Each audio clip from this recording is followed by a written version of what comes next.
Pada halaman pertama kita akan ditujukan pada main report yang terdapat dua bagian, yaitu ketika kita masuk pada halaman form, maka kita akan ditujukan pada beberapa form, mulai dari form buku, form siswa, form pegawai, form pinjam, form kembali, dan halaman utama. Selanjutnya adalah form siswa, di mana ini berfungsi ketika terdapat siswa baru yang akan meminjam buku ke perpustakaan. Contohnya, kita akan memasukkan NIM dari mahasiswa NIM atau NIS dari mahasiswa tersebut. Contohnya, atas nama Nur Fadila, gendernya wanita, kelas BCA 2022, alamatnya Jalan Deng Kata 1. Nah, maka kita bisa menyimpan. Selanjutnya adalah form pegawai yang berfungsi untuk menambahkan ketika terdapat pegawai baru yang akan menjadi staf perpustakaan. Contohnya, kita menambahkan NIP-nya.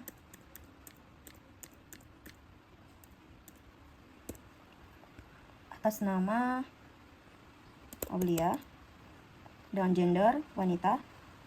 Nomor handphonenya opsional, bisa ada bisa tidak. Alamatnya Hartako. Lalu kita akan masuk pada bagian yang paling penting pada aplikasi tersebut, yaitu form pinjam. Di sini kita bisa menginput semua buku, data siswa, data pegawai yang terlibat pada proses peminjaman. Contohnya, kita masukkan kode pinjam yang telah kita buat, yang telah kita masukkan tadi ke form buku, yaitu kita juga masukkan nama NIS mahasiswa yang telah kita input tadi pada form siswa. Lalu kita masukkan NIP pegawai yang telah kita input tadi pada form pegawai. Nah, lalu kita memasukkan kode buku yang telah kita tulis tadi. Misalnya, buku yang akan kita input adalah buku statistik. Nah, kita memasukkan terlebih dahulu kode bukunya. Sebelumnya, sudah ada 6 buku yang kita input, maka kita membuat kode buku dengan kode 007. Lalu kita menambahkan jenis bukunya, yaitu statistik, dengan judul bukunya Intro to Statistik. Pengarangnya yaitu Abdul Wahid.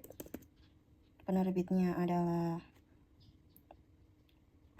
Erlangga. Tahun terbitnya 2024. Dan stok yang masuk adalah 50. Maka kita bisa menyimpan.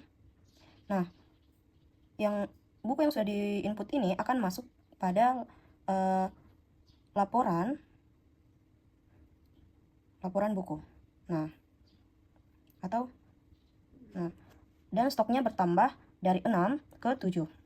Lalu kita akan masuk pada bagian yang paling penting pada aplikasi tersebut, yaitu form pinjam. Di sini kita bisa menginput semua buku, data siswa, data pegawai yang terlibat pada proses peminjaman. Contohnya, kita masukkan kode pinjam yang telah kita buat, yang telah kita masukkan tadi ke form buku, yaitu kita juga masukkan nama NIS mahasiswa yang telah kita input tadi pada form siswa. Lalu kita masukkan NIP pegawai yang telah kita input tadi pada form pegawai. Nah, lalu kita memasukkan kode buku yang telah kita tulis tadi, KD 007. Tanggal pinjamnya kita bisa mengambil pada tanggal hari ini.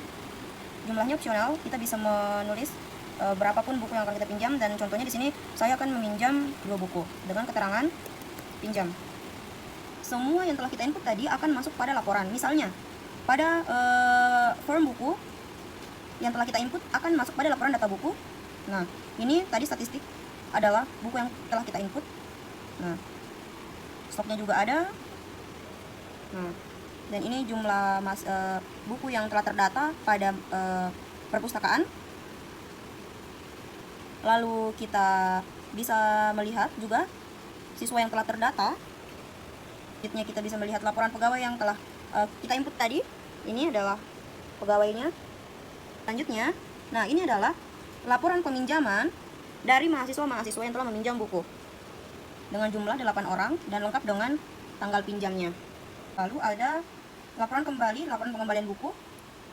Terdapat juga laporan query pinjam, di mana di sini berbeda dengan laporan peminjaman tadi. Kalau jika di sini ini akan lengkap dengan kode pinjamnya, nama mahasiswanya, kelasnya, jenis bukunya, judul bukunya, dan jumlah buku yang akan mereka pinjam.